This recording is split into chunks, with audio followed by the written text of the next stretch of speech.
Well, guys, we are back. Episode, 29. We weren't as consistent as we were because of a thing that, in case you weren't aware, COVID-19 has come back to bite us all on the arse. So welcome, guys. We have a special guest, which we'll introduce in a minute. That fancy-looking guy up there who looks pretty smart with those nice, neat blue thing glasses he says they are. What's the blue thing glasses? Blue light. But blue light, sorry. So I'll introduce you in a minute. But we'll go straight to my right-hand man, Azza. We are doing that remotely, mate. I'm at work because I'm allowed to be. So let's just make that clear. I'm allowed to be here as long as no one else is, and I'm doing some stuff here. Hopefully for the future of transition sports survival. But anyway, Azza, welcome remotely, not in the studio. How are you, buddy? Yeah, good, Daz. Good to see you, mate. Virtually over after a week's hiatus. Glad to catch up and chew the fat with you, mate. It's probably been pretty quiet at my end. I've been locked down and just working away from home, so not too much has changed there really. But glad to be on today and have a chat with Cody here. And might I just say, he's got a great setup by the looks of it. He's got a better microphone than what we use, mate. This looks like he's professionally set up there. So I'm just welcome, Cody. Yeah. Thank you. No, thanks for having me on, guys. Appreciate it. So for the viewers who are watching, first of all, we hope you're all okay. And I know it's tough, so words are just words now. So I'm not really sure what we should say, shouldn't say, except that we are thinking of everyone. We're all feeling the pain together at different variations, but we know the pain's there. So we've got Cody Apatea. Who's he in the journey of life? So Cody was with me in the under-14 when we won the state championships. So Azza, just so you know as well, our opponent, which they don't show the flag or the photos images of what we won, which we'll talk about later, which is really still frustrates me today. But anyway, I shouldn't say that. All right. But I've known Cody before that domestically as a family, friends, and I would classify him as like another son to me. Looks like I've adopted a lot of kids in my life, but they're all ones who generally I would feel nearly as strong as blood or just as strong. So Cody, he's also going to do some stuff with us through Rommy's Room. He's going to get involved with that. We're still trying to work out what role that is or the landscape, how it looks and feels with the actually Rommy's Room itself, which we're still trying to put forward, but it's on hold, but due to the obvious. There's no point promoting or releasing it if we don't know the end game. So, Cody, welcome, mate. And yes, he has his own podcast, which we'll promote that after for him. Cody, how are you, mate? Welcome. Yeah, I'm very good. Thank you for coming on, buddy. It's a pleasure to be on here, honestly. So, I never thought all these years of knowing you that you would actually have your own podcast, and now you're 29 episodes in. And it seems like naturally you fit well in front of a microphone. You love to talk, I think. So. He is built for this, Cody. I tell you what, he has grasped this with both hands. You give this guy an inch, and he, as you know, he takes a mile. So thanks, Dazza. We're 29 episodes strong, and I'm sure we've got plenty more in our bag. That's impressive. 29. To be fair, it has been fun. Who would have thought that? And Cody was there the day we did this. I put a floor in the back of this behind me, the floor in the factory.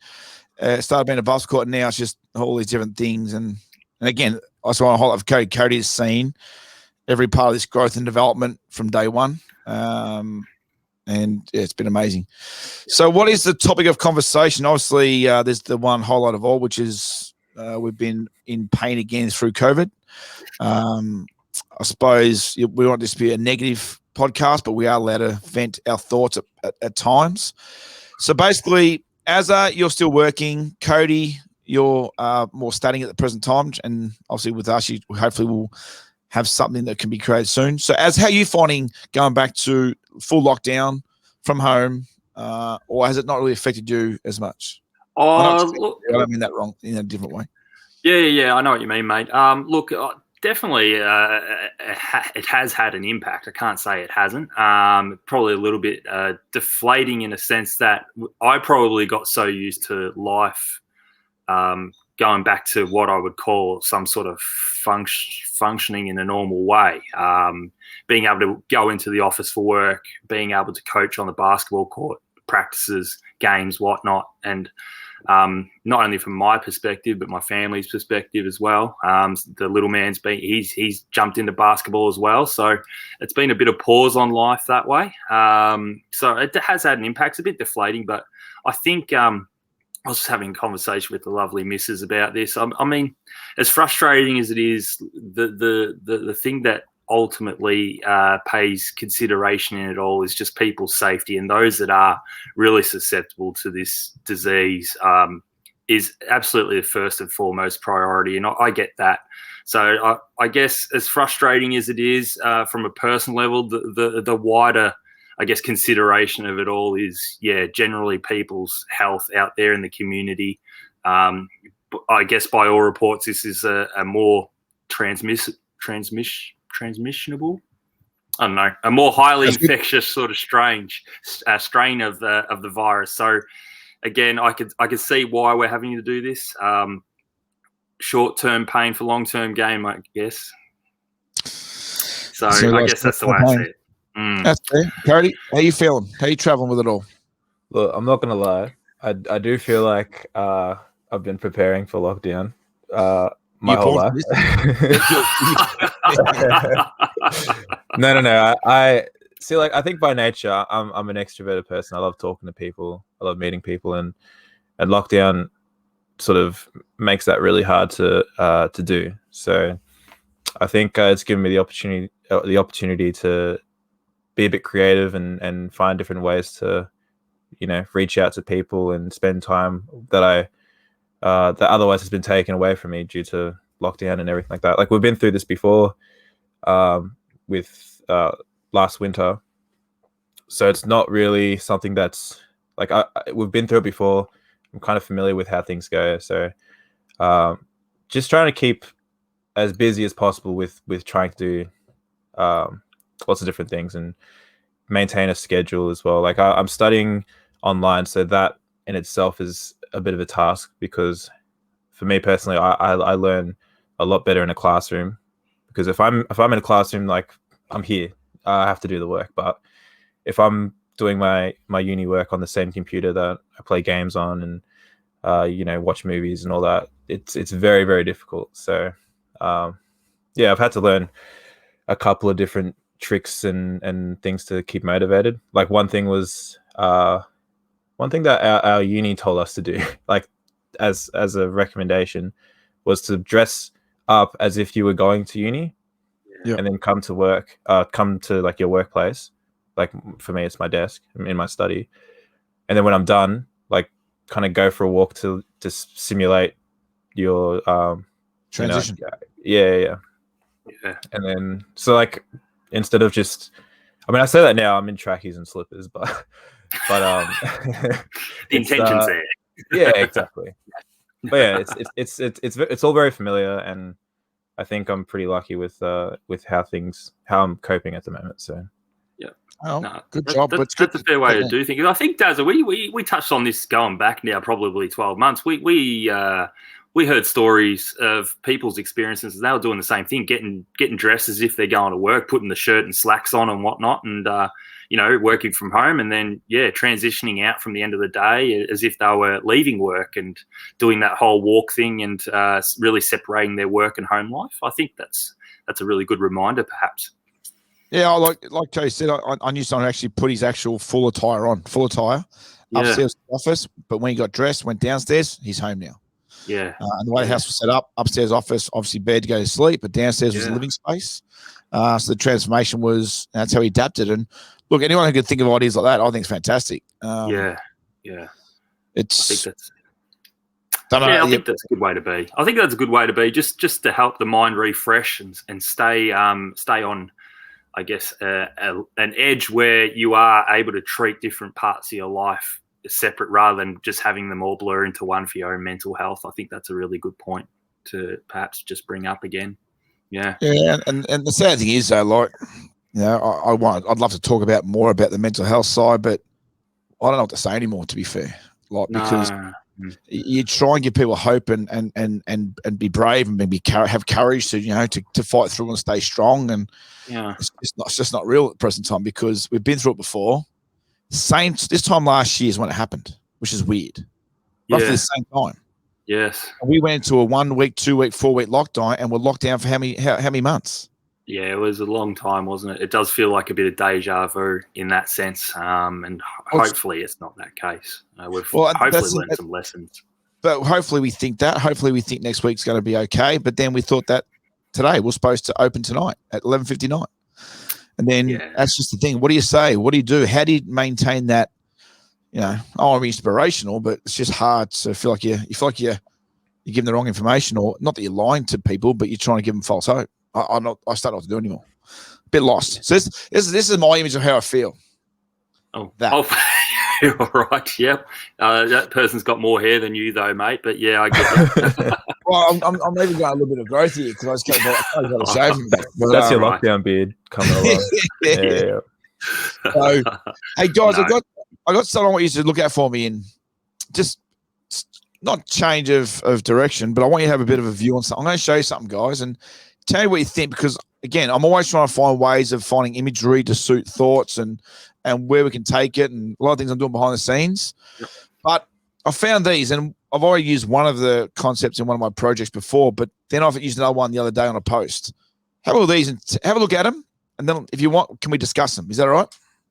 Let's have a look. Yeah, let's go. Have a look at each image and try and remember what's in them, what they look like. Yeah, gotcha. Right. All right. So we've seen them all. Yep. Yeah. I can always bring it back. I can always bring it back on. Okay. Yeah.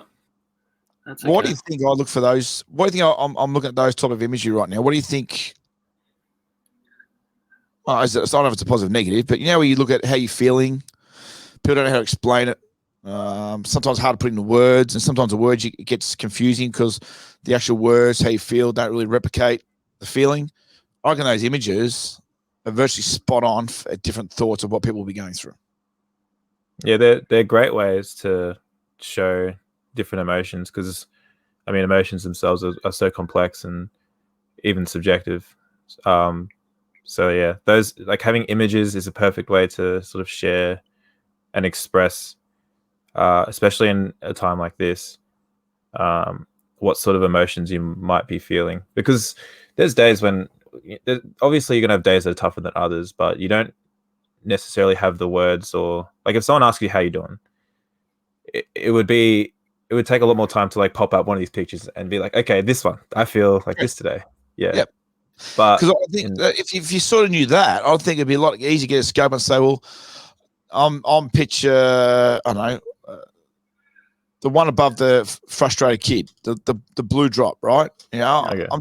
Maybe I feel like that at the moment. The storm is part of my past, but if you said I felt that image today, it makes sense, and then you might be able to have an easier conversation than trying to someone who's struggling to say how that, because some people just don't want to talk about it.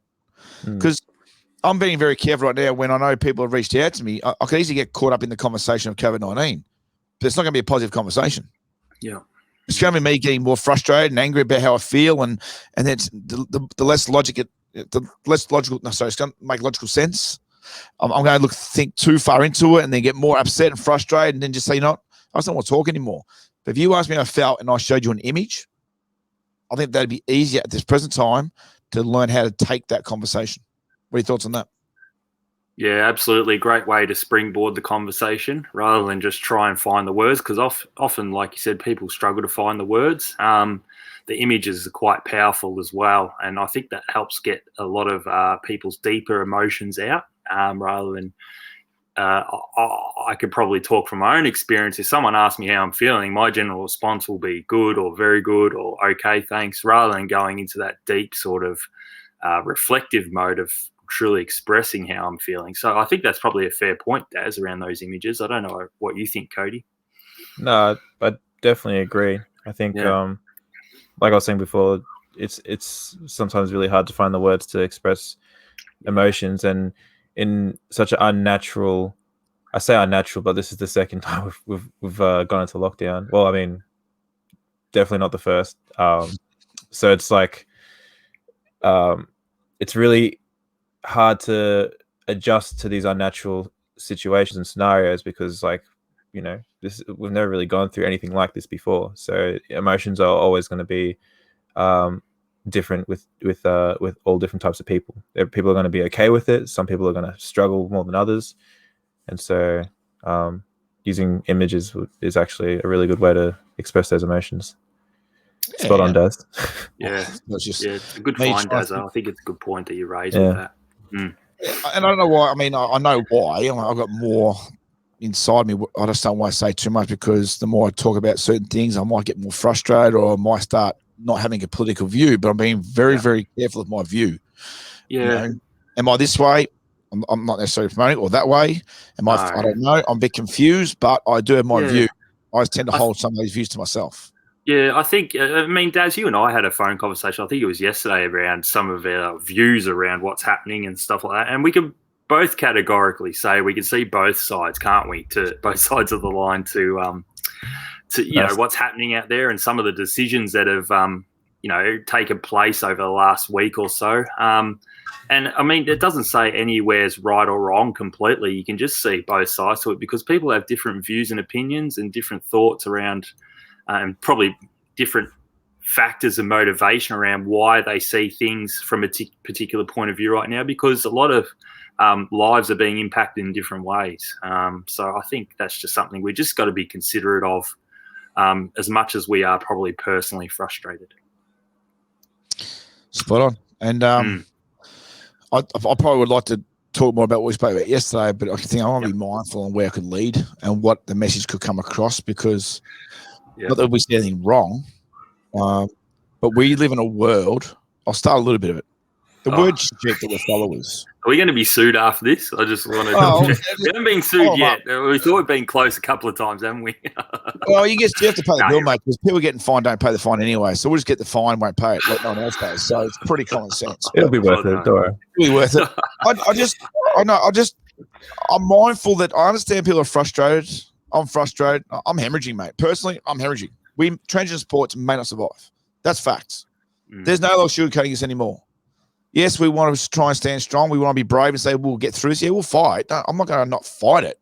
But the problem is we may lose this fight because it's out of my control now. Yeah, and this sort of kicks the can down the road a little bit, doesn't it, Daz, for yourself in particular? I'm just thinking of small businesses as well. Sorry to interrupt. I should be careful. I don't even want to use the word small business anymore, because there's businesses who are big who are losing $100,000 a week and might get a small fee to get through each week. It's nowhere near enough to suffice what they're losing. The government's decisions, I question, absolutely. But also question the morals of the community of what they think they want, what they don't want. They want to follow the law, yet they want to abide by the law. When law suits them, they'll abide by it. When it doesn't suit them, they want to go against it. It's like the old theory of showing your ID or your license. If someone's in your backyard and you ring the police, you want to know who that person is, wouldn't you? Absolutely. But if that person says no, then that's a small example. That we're sheep. Are we sheep? So for us to go to the service station, I've got to go get my car and drive to the petrol station. Does that mean I'm a sheep now? Because they've created a concept where I've got to drive my car to the service station every single time. They create this thing called the grocery store. That's where they sell the food. Does that mean we're sheep because we have to go to the grocery store because that's what they created for us to go there? We're sheep now. We rely so much on internet. Are we sheep because we follow the internet and we're always on YouTube and blah? Because we're sheep? Well, that's an interesting view. I might ask Cody, because I think Cody's a bit younger than yourself and myself around some of his views, because I think Cody, being maybe a slightly different generation around the reliability on online reach and social media and whatnot, you might have a better view than Dazza or myself on this. Well, look, internet and all those things, YouTube, Facebook, all that, social media, like we rely on.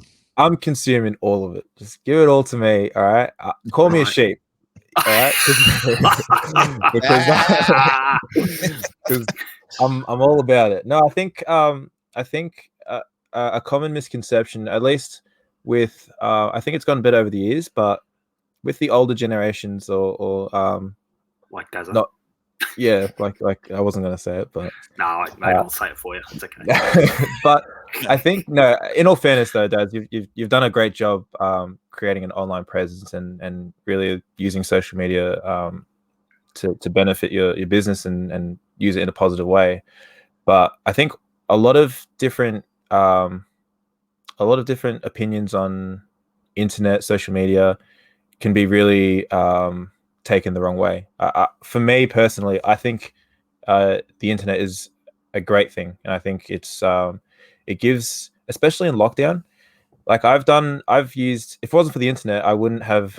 I would have had I would have had a very hard time coping through the first lockdown, and coming into this lockdown, I've really adjusted well, because there's so much things to do on the internet, and I'm not just saying you can go watch a movie or you can go on YouTube. Like, you can content create, you can connect with people that you wouldn't have otherwise connected with. Like, I've met a lot of people through uni who are not just based in Australia. Like, there's people worldwide, and I get to talk to them about their experiences through COVID, and what like, we get to compare and have different opinions, and it's great. I would never have. I had a conversation with a guy in Bulgaria.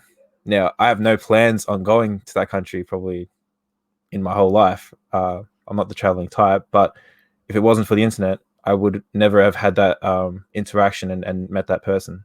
So I think it definitely creates a lot of it can be used in a negative way. You have online trolls and cyberbullying, all that, all those sorts of things. And manipulation. No, exactly right. Because you can be anonymous pretty much behind a screen. But if you do use it in the correct way, in the appropriate way, and use it safely, it can definitely be an amazing tool to keep us connected through such a hard time like lockdown. So, question I'm going to ask you is the devil's advocate. I'm not just sorry. What happened if we lost the internet for a week? I'll adapt. But will you guys, with your generation, will you survive a week without what we're used to living with? Now I got to go get a book. Now I actually got to read the paper. Go and buy the newspaper. Now I've actually got to get up and go meet the person down the street that I know we're not allowed at the present time. What if we lost what we so much rely on? Our money is in the internet. Our money, our livelihoods are all on what we rely on so heavily. So we're all sheep. In theory, the ones who think they're not sheep, they're sheep. Because if we lost all that right now, we're going to say, government, can we please have the internet back? But are we at risk of losing the internet? I'm watching The Walking Dead right now, which is probably not a good series to watch during COVID-19. But hey, I'm just using it as a potential. Just what if? The what if factor that what if for some reason we lose what we rely so heavily on? I can't, like the caveman survived. What happened? What do we do, Cody? If you lost all that for just 7 days, would it crumble you and break you? I'll come find you, and then we'll that out, mate. Hey, fill that out. You've been locked in. Yeah. See, it's an interesting question, but I think over the years, over the decades, like, society's just adapted to and advanced. Instead of thinking of it, I mean, obviously, you can think of it like we are relying heavily on the internet, heavily on online presence, and even like you said, money. People are doing like online dating, like things that we used to do physically in person. Face-to-face. You could break up with your girlfriend via text. Yeah, and that's pretty wild when you think about it in that context. But I think you can definitely have a balance where, look, you can't, just because you give your grandparents a call or you send them a text, that doesn't mean you're spending time with them. That doesn't excuse the fact that they do need to still see you face to face, and family time can't be sort of emulated in the same way online. There's just things that the internet can't provide. But in saying that, it's worth to consider the balance that's necessary, because the internet it can be a very healthy and very a very useful tool when used in the right way. But solely relying on the internet, I don't think is quite healthy, because, like I said, you can't get the same interactions with people. You can't like I can initially meet new people, but then where do we go from there? Am I just a stranger on the internet? Am I obliged to just kind of say, or I could just say anything I wanted to that I wouldn't otherwise say face to face, because I know I'm probably never going to meet this person ever again, which is a dangerous thing when you think about it. So I think balance is definitely very important, because yes, an online presence can be dangerous, but if you have the intent to use it in a positive way, to, like, for me, I use it to meet new people and connect with others. I think it's a great thing. It's an amazing tool, and I mean, you've seen the benefits too. I think the social media has been great for transition sports. Oh, look, and then that's the thing, and that's where these conversations are good to have. Is what is the work? How do you clarify balance? Like, we're in lockdown. We thought that would never happen. We never thought that we'd be locked in our homes for 6 months of a year with restrictions of what you can and can't do, who you can and can't see. But we're lucky we had internet presence. What concerns me is Telstra can drop. Something could happen at their main base of all Telstra, or there could be a whatever attack on the main base station or whatever. Just hypotheticals. I just don't see internet present as a positive outcome at this present time. It's dividing relationships between friendships. It's also creating false illusions where people think they're doing better than they actually are because of what it looks like on social media. What you see on the screen isn't always fact. How people are using their words. You know, we want freedom of speech, but yet people want to give their speech, but they don't want to listen to someone else's speech. So it's not freedom of speech. It becomes an arrogant piece of shit argument. My say and your say, well, who's right? I've read one document, you've read the other, but my document's better than yours, so I win because I've got the facts. Well, where did you get the facts from? Now, we're all making these armchair comments, but they're going in deep now. They're getting personal. Look, I don't want you. Well, we work with all abilities, right? And okay, Romy's room, Aaron, you see it. Yeah. People are using the word leftards on social media. What's the word? Left What does that mean? So, you know, when you're left wing, or you support the left side of the gut. I don't know. They're using the word leftards. Now, you can't tell me that's acceptable on social media. No, not in the context that I think you're referring to. These guys are the SoCal, right? I'm like, hang on, you can't be saying that. No, you can't be using this word. You can't be saying it's okay to promote one thing, but you're not allowed to promote the other. It's key. I reckon the internet and social media is so confusing right now. Kids are struggling to understand the difference between right and wrong. What are your thoughts on that? And there's damage done from this. Damage. Yeah. Huge damage. Yeah, absolutely. I do see absolutely your point, Daz. I think how can I say this? The overall maybe lesson that we're going to learn, or learning through this phase of history or short-term history, whatever we're in right now, given this plague, is learning what is acceptable, or finding that balance that Cody spoke about before, in moderation of what you actually want to consume.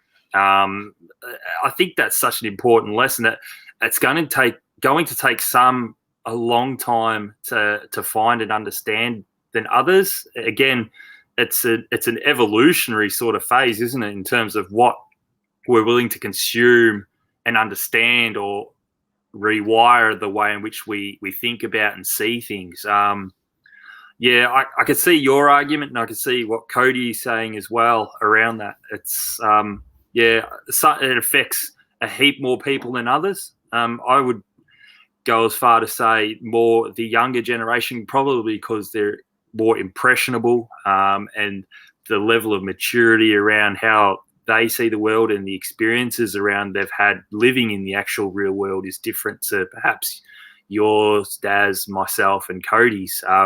So it's definitely an interesting thought on both sides, the way you look at it.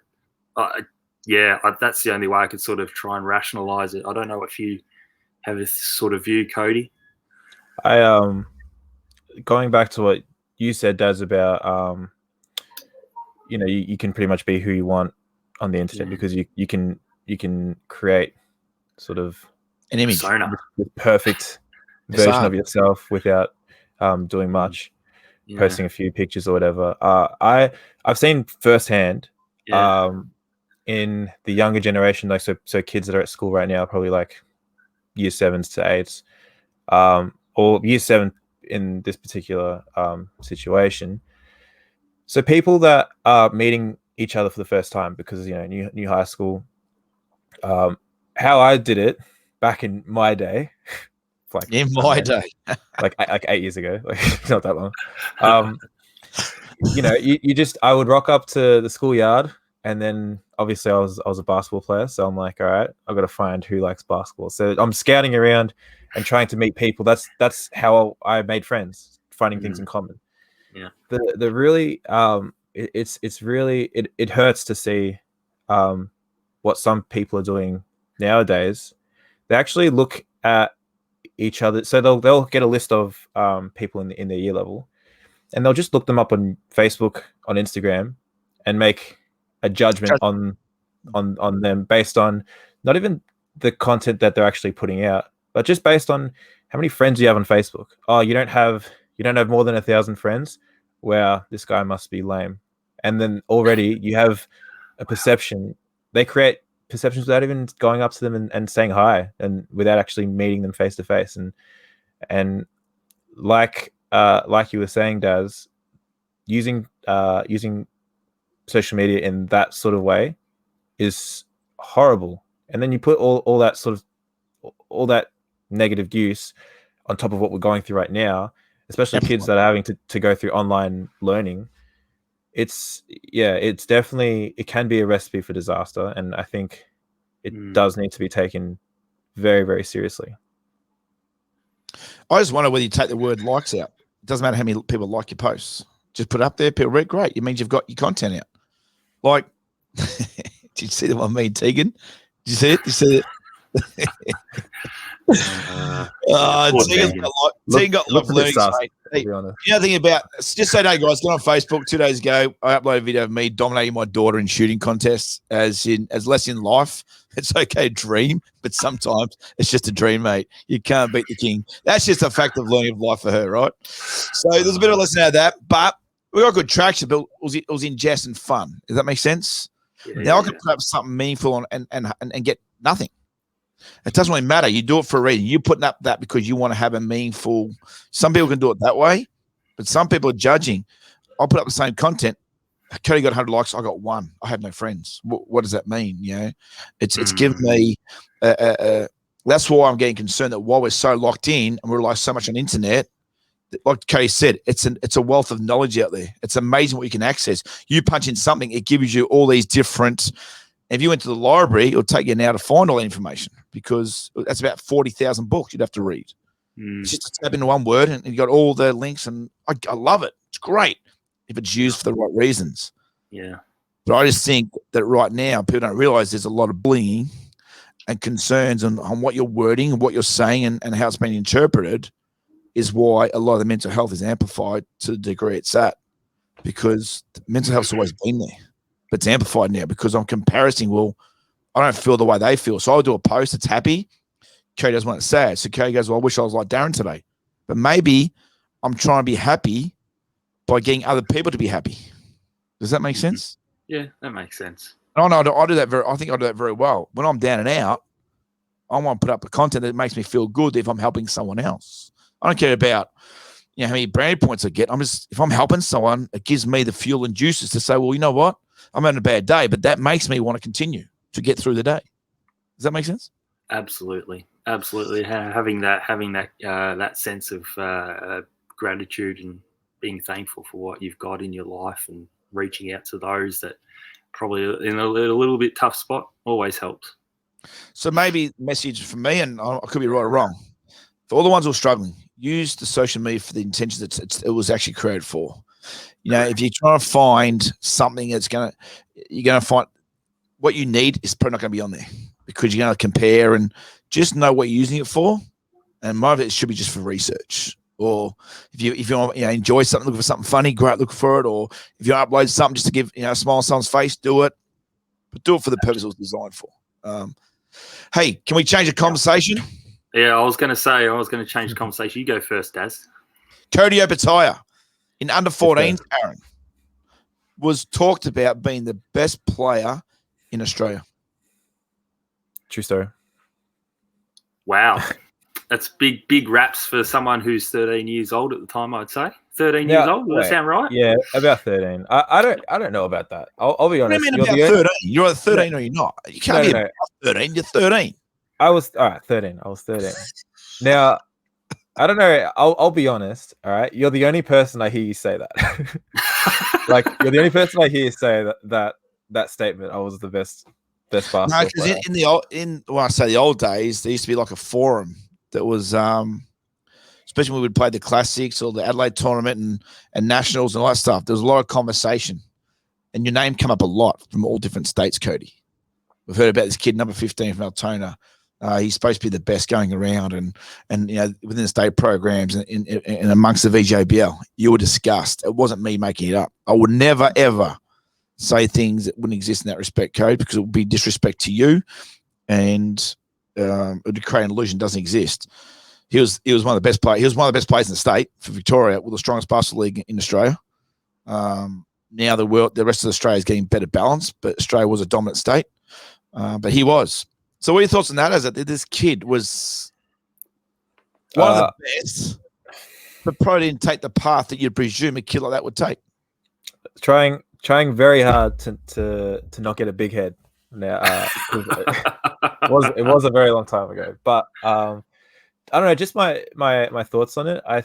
It's amazing because believe it or not, and I mean, Daz, you know this, but I actually didn't really like basketball that much.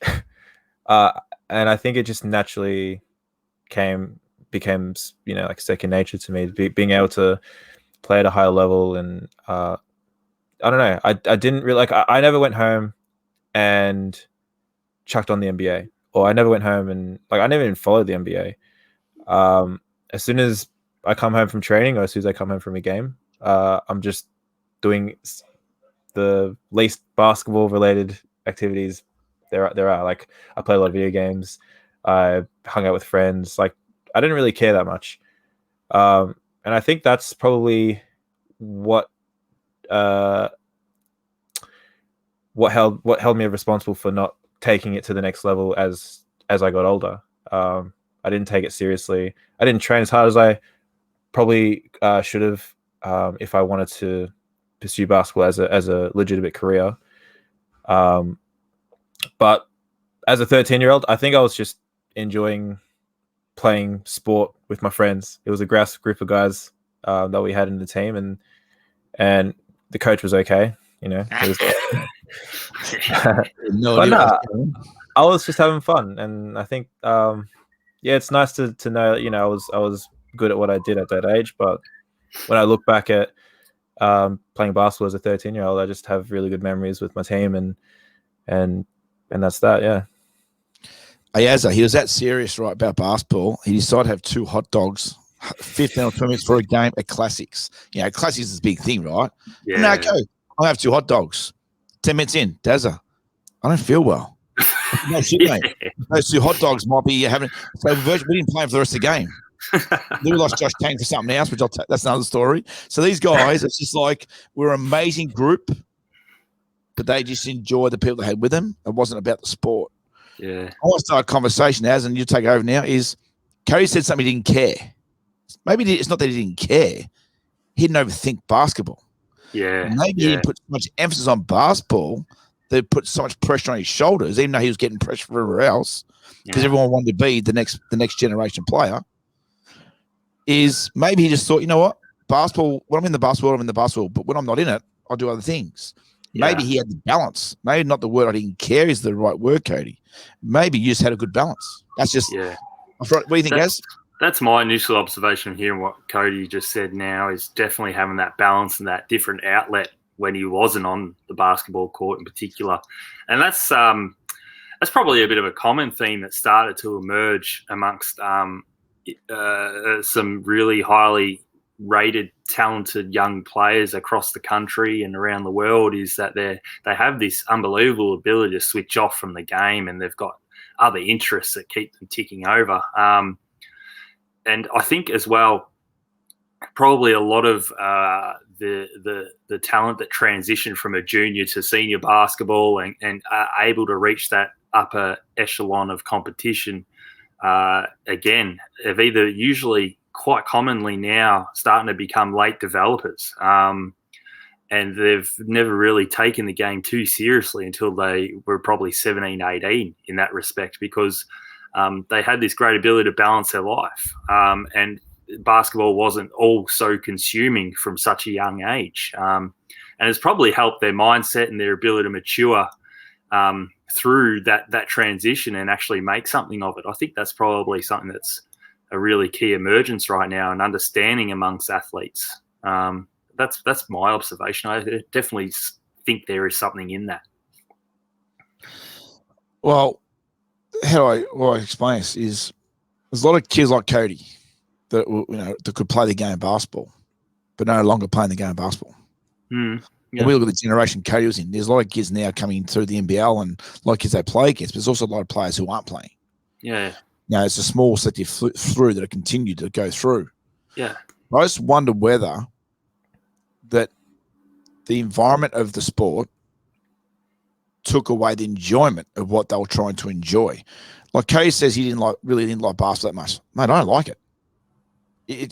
I've said this before, and please don't anyone misunderstand what I'm about to say. I don't like what basketball does to people.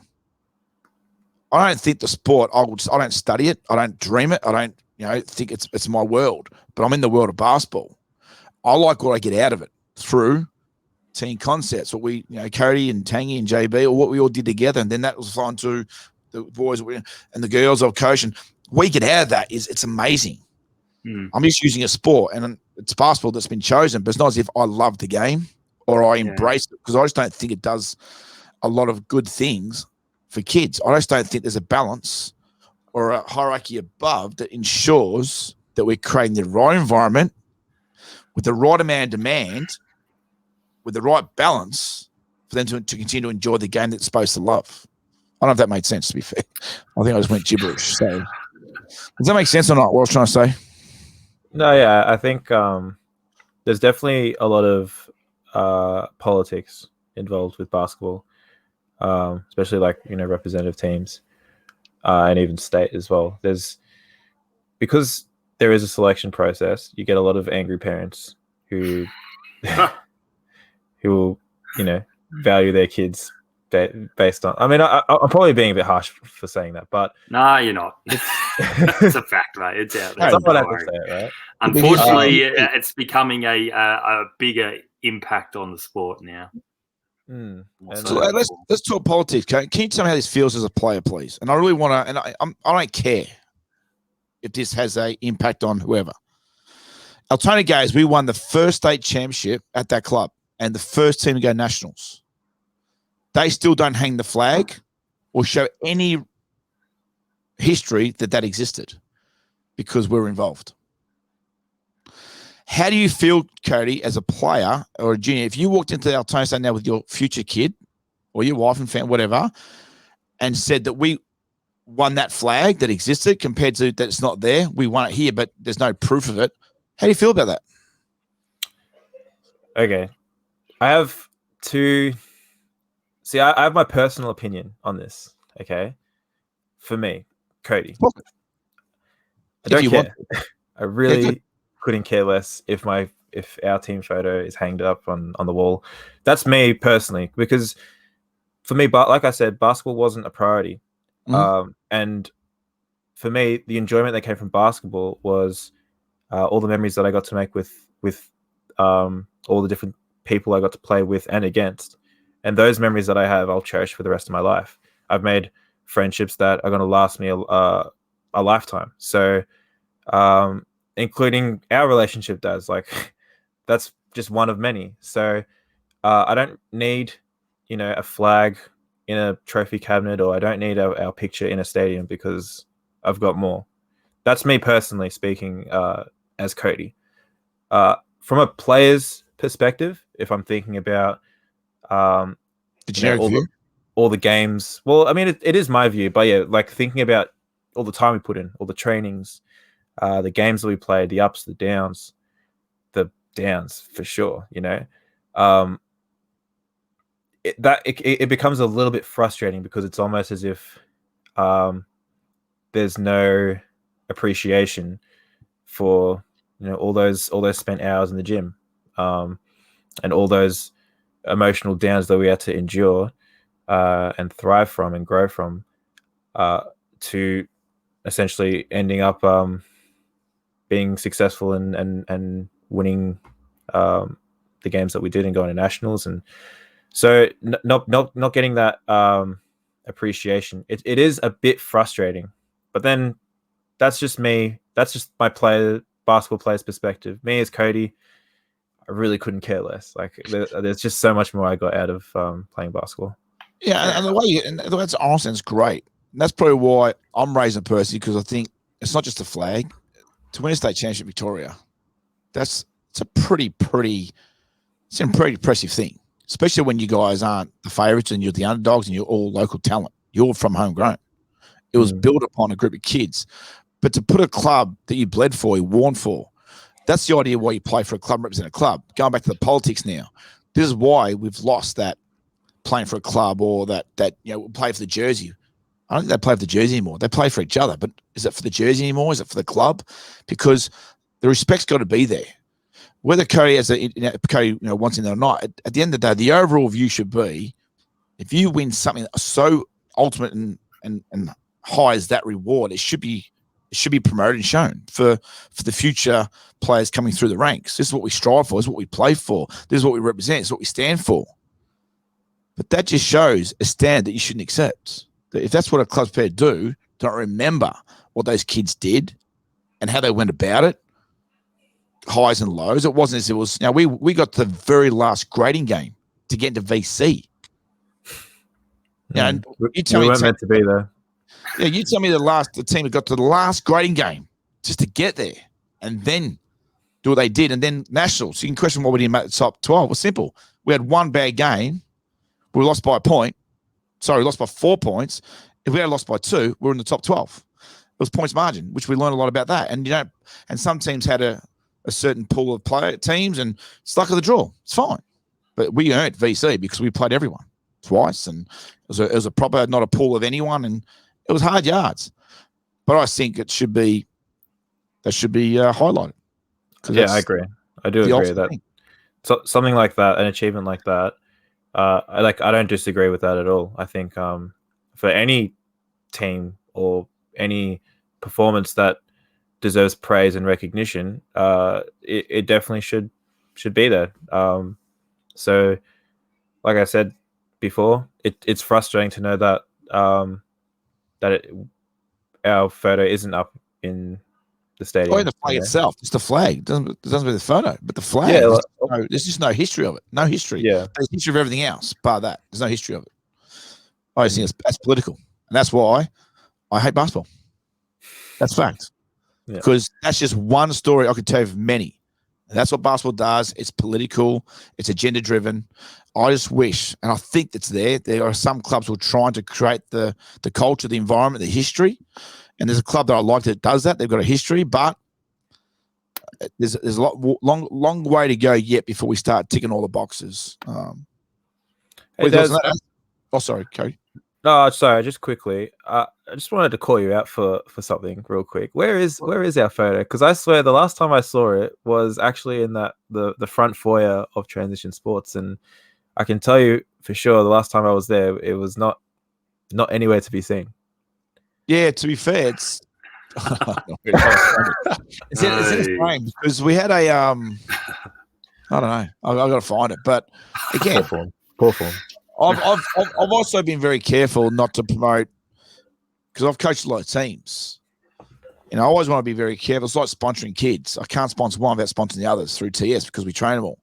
I've always had that issue. If I put up one team, I've got to put them all up, because they all have the same meaning to me.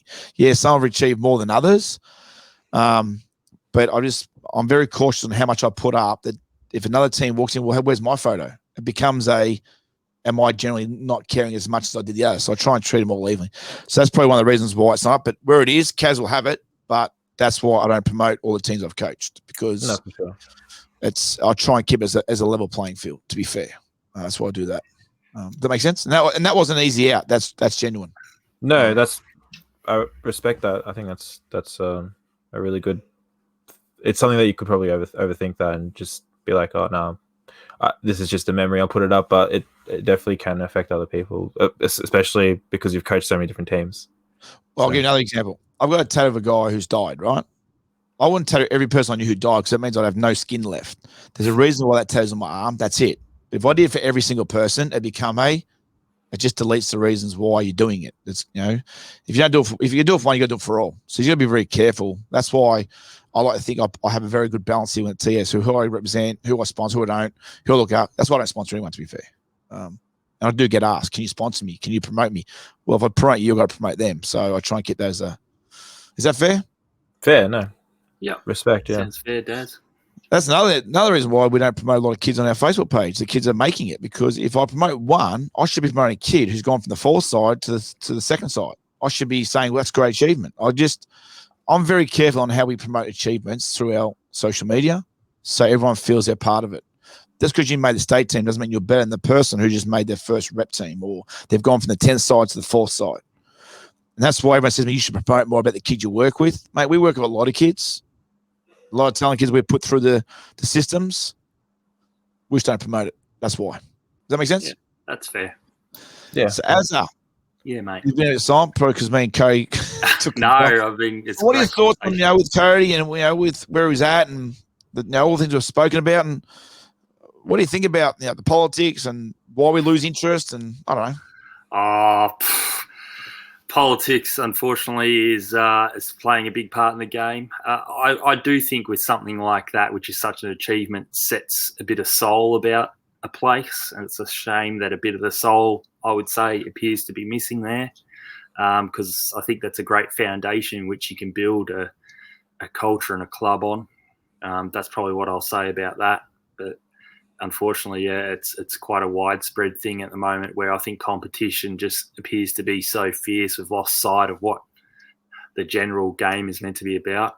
And I think I've said this before on a couple of podcasts. I think that's really starting to hamper or impact the results that are being seen at the general national levels now with Victoria. When I say we as in Victoria have come right back to the pack. We've lost that edge. Now you can say, basketball participant rates are up as high as they've been and things like that.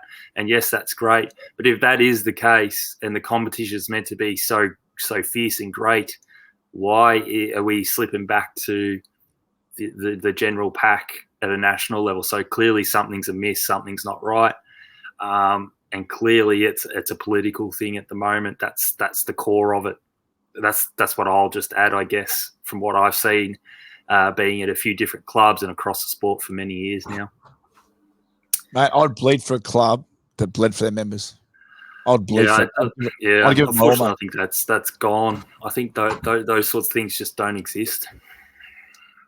There's hope. There's hope. Yeah. Start a transition sports club. Let's do that. How about that? Mate, I tell you what, if the VJ let me start my own club, I'd have no qualms in starting them right now, Cody. Okay. What would happen? Well, I thought, what happened to I Hate Basketball? I don't know. Yeah. Contradicting yourself there. So. Yeah, good call. Sorry. Maybe I could love the game more if the environment was right. Right. Everyone says that. You love everything more if the environment's right and the culture's right. So clearly there's something amiss. You can't love what you do if you don't love the environment you're in. Yeah. Oh, why do you think I played basketball for so many years? I didn't have a genuine interest in it. It's just an excuse to catch up with friends, and I just so happen to be not half bad at it. Yeah. To be fair, I'd love to one day just reminisce with these guys. I'm going to say they're a great bunch of kids and very talented. Yeah, shout out to the under 14s. Hey, and we got one of them who's playing AFL football in Lockie Fogarty at Carlton. So he was one of the under 14. Awesome. He was bottom 8 player of us, and he was pretty good at basketball too, mate. By the way, just a bit short, but Lachlan Fogarty. So he's doing very well, and so the other boys and their own little interests, and they're all doing. I've seen around to a few of them on a regular basis. Some I haven't seen for a while, but it was an amazing group code. I loved every bit of what we had together, but not necessarily because of the word basketball. Does that make sense? Yeah, no, totally agree. Seems to be something you're both aligned on. Hey, Aaron. Yep. How far does a brown dog run into the forest? Is this a dad joke or something? No, this is I want Cody to expand on this conversation. It's very underwhelming. Just how far does a brown dog run to the forest? Think simple. I wouldn't even as far as it bloody wants to run. I have no idea. See, Cody, as far as it wants. How far a brown dog? Halfway, Aaron, because the other half he or she's running out. Right. I get you. Yeah, I told you it was disappointing. So me and Cody were having a bit of an in-depth conversation about some ideas yesterday. So I gave him that little joke. He goes, where did that come from? Right? And then I said, well, if it was a red dog, he'd probably think differently. Or if I had one, we just went all into different variations. But it's a simple answer. But straight away, we think a complicated response. I just thought a smart-ass response because that's just you throwing something out there, mate. But yes, fair point. Cody, explain that conversation yesterday on how it went from one thing to another. We just lost totally direction. No, I think you love your analogies. That's definitely not that's not something that you try to hide. That's why I call you Gandhi. I'm trying to get that nickname to stick. I don't know. We'll see. Gandhi, but I like it. Look, like, as much as I hate to admit it, I guess there is something behind your analogy, but it's just I just have to say, why? Why? I didn't ask for it. Don't ask why, mate. You're headline of it. You end up doing this. And, yeah. Don't ask why. Yeah. It's a bit of fun because we're all going through such complex things at the moment. We're having an in-depth conversation about some ideas. And because it's all new to him and run a business and how we start, I didn't know what I was doing when I started, but just change the subject and unravel the congestion and the whatever was going on in his head. I put that up. Yeah. And I'd like to think, Cody, it did clear things up a little bit to see things differently. Did that work or did it fail? Yeah, it worked. No, he doesn't know. He's still confused. He's still confused from yesterday. But we'll expand on this. We'll leave more into another time because I would like to. We won't say too much about Cody about what I'm having a chat to him about. But if it goes in a direction that hopefully is beneficial, I would like to expand on this conversation and then work out what we said yesterday and where it's led to.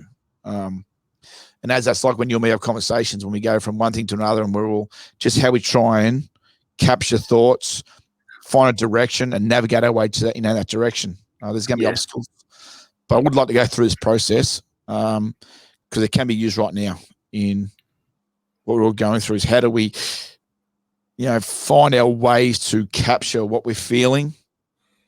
Who do we go to? Who do and don't we need to get to where we want to go? Yeah. How do we create a blank canvas and create a landscape that gives me some sort of direction in a simple format? And it might sound a bit. Does that make sense? That sounds right, mate. Yeah, I think that's something that is hugely beneficial across everyone right now. And maybe find that one of those analogies. I was just joking, okay, with that joke, but there's a reason why I used it. It may have not have worked. But analogies are great, though. I do believe that. Yeah, and then you just try and work out, okay, well, where do I fit? Because right now, everyone's going to be worried about who to go to. It's okay to clap onto a link and say, speak something you've never met before. Somewhere you got to take on a concept, work through that concept, and then you might be able to have a conversation with someone because you've got a better idea of yourself, who you are, what you need, and where you need to go. And then maybe use the imagery that I used before to try and get that expression out to understand what you need, because I think we're all lost on what one person needs and how that other person can help. There's a barrier there right now. Like, how do I help someone when we don't know the answers? Or maybe we change that focus and say, well, what can we do in the meantime until we find those answers? Does that make sense? Those answers together. Yeah, exactly right. Thoughts? We'll go to Cody for then. As a thoughts on today, Cody, did you enjoy it? I don't know what it was going to go, but it was an hour. Yeah, I think it was awesome. I didn't really know what to expect coming in. I've seen a couple of your episodes. Don't worry about it. But it was grouse. I had a fun time. Good job. It's great to have you on, Cody. Expect the unexpected with Gandhi Hindle here. Yes. It's always great to catch up. I think it's just there's not a definitive answer on things right now. I think we're going to be sharing experiences and working together or through things together to find perhaps what the answers might be. I don't know. Just a thought. All right. Well, just to say goodbye, I want you all to think of an image maybe that represents you, whether it be that type of imagery or something else. Then maybe put words at imagery and then try and find some sort of a concept out of that imagery and those words. And it might give you some sort of direction to get out of this storm that we're all in. Trust me. Different levels we agree, different boat we agree. But we're in a shit storm. We're in pain emotionally, physically, financially. It's out there. It's fact. We can't sugarcoat this anymore. That's it. It's out there. Maybe we need to go the other way and just capture who we are, where we're at, and what do we need to do to go to where we need to go. Does that make sense, guys? Absolutely, Gandhi. Totally. If anyone wants help with that, I don't know the answer, but I'm happy to try and go through that with them as a project and process. Yeah. I don't know the answers. Doesn't mean I know what I'm doing, but I can help you navigate into a direction that gives you something to strive for. All right, guys. We all good? Yes, mate. Beautiful. Yeah. Stay on. We'll chat afterwards. Everyone, well, stay safe, stay well, stay strong, which easier said than done. Or just cope as best as you can, how you can. We can say reach out, but again, there could be just words now. The answers probably aren't there, but we are happy to help navigate and take you in a direction that you might need support with. We're always there for that. Absolutely. All right, guys, hang in there. Hopefully we'll be out this soon.